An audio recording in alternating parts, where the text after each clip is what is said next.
if I'm bringing the past forward and saying to Rod, you always do this, or you always do that, or, you know, if I'm bringing heavy loaded accusations towards him that have past references or generalizations like always or never, then that's a sign to me that I have work to do.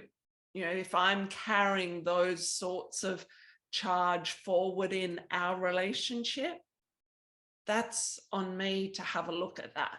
Because if I'm bringing the past forward, there's something I haven't felt, and then it's my work to actually create the space to feel that, because it's in feeling it that it no longer needs to keep pushing into the present.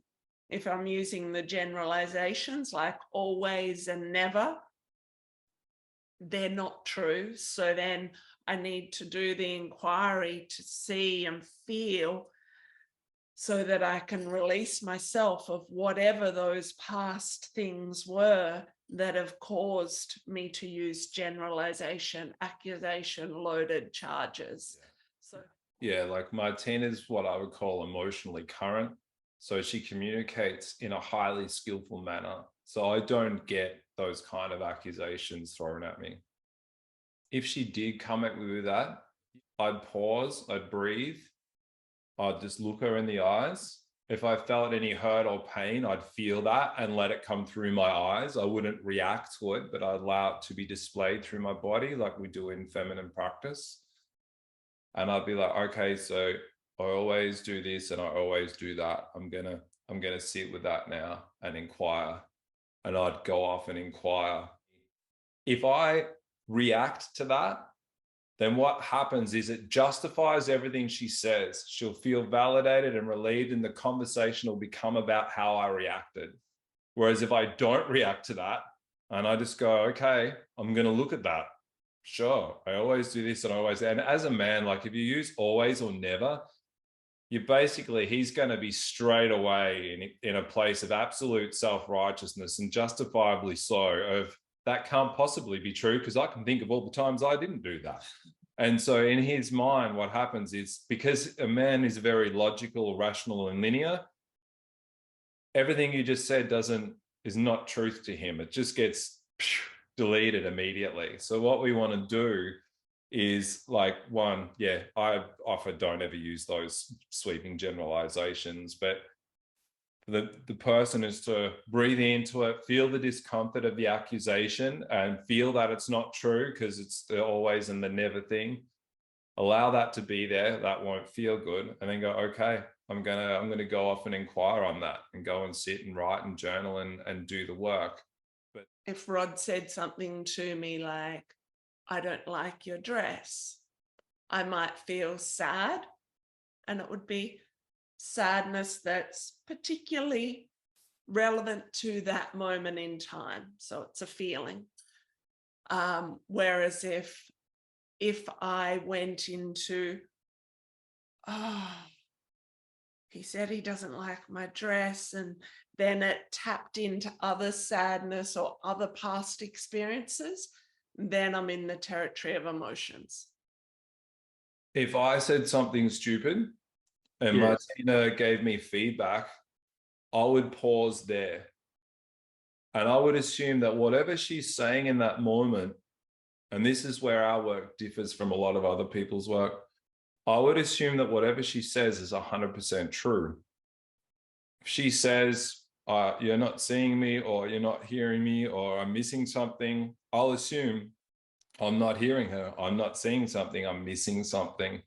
I don't press my own agenda or my own story. I listen to her and I'd be curious about how she's experiencing me in this moment, because I can't see me. Like, I don't know what it's like to be around me. I've never been around me. I've had it from the inside out, but I haven't had it externally. So people around me I know they can see me better or differently to how I see myself. So when someone says something or gives me feedback, I'll assume that it's true and I'll explore it until I find how it's true. It doesn't mean it's the only thing that's true in that moment, but I'm only curious to see what she can see in that moment. I want to know how I'm hurting her, how I'm impacting her, and does that need to be different in somehow for me to be more of who I want to be as a man? And that breaks that cycle that you're pointing to, which turns into a downhill spiral and an argument where we both want to be right and we both want our agendas to, or our beliefs or ideas to be seen by the other. And in that moment and in that dynamic, it won't happen. The only way is to actually stop right at the beginning, take a breath, pause, feel the discomfort of whatever the person said.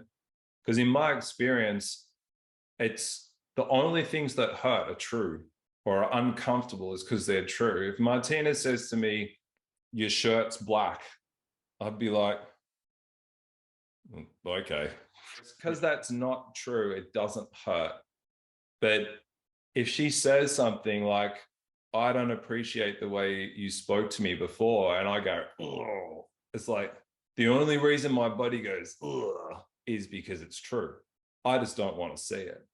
So I have to be first willing to pause, feel the ache, the hurt, the pain, the discomfort rippling through the front of my body, recognize that whatever she's saying is true because that's telling me that it is, and then have the courage to actually then not only feel it, lean into it some more, which feels devastating, and explore either with her or on my own how that's true. And then I'll come back to her as soon as I'm aware of what is happening in the dynamic. Conversations shouldn't happen when the situation's heated. They shouldn't happen in the moment when someone's either strong feelings are arising or there's a lot of emotion present that needs to be unpacked. That's not the time to have a conversation. So the conversation would be like, let's talk at such and such a time. And the way to say it would be, what I've noticed in our relationship is a pattern that repeats. Can I share with you what I see? And you'd ask for permission, because unless that person's curious and wants to hear what you're going to say, there's no amount of talking that's going to get that to land. And if they say no, it has to be no. Does that make sense? Like, there has to be space for what you want to share to be received by another. And so the way to create that space is to ask for it. Your intimate partner will trigger you in ways nobody else ever will. She'll flush up all these parts of you to be felt, to be seen, to be heard, to be healed, to be met with love for both you and for them.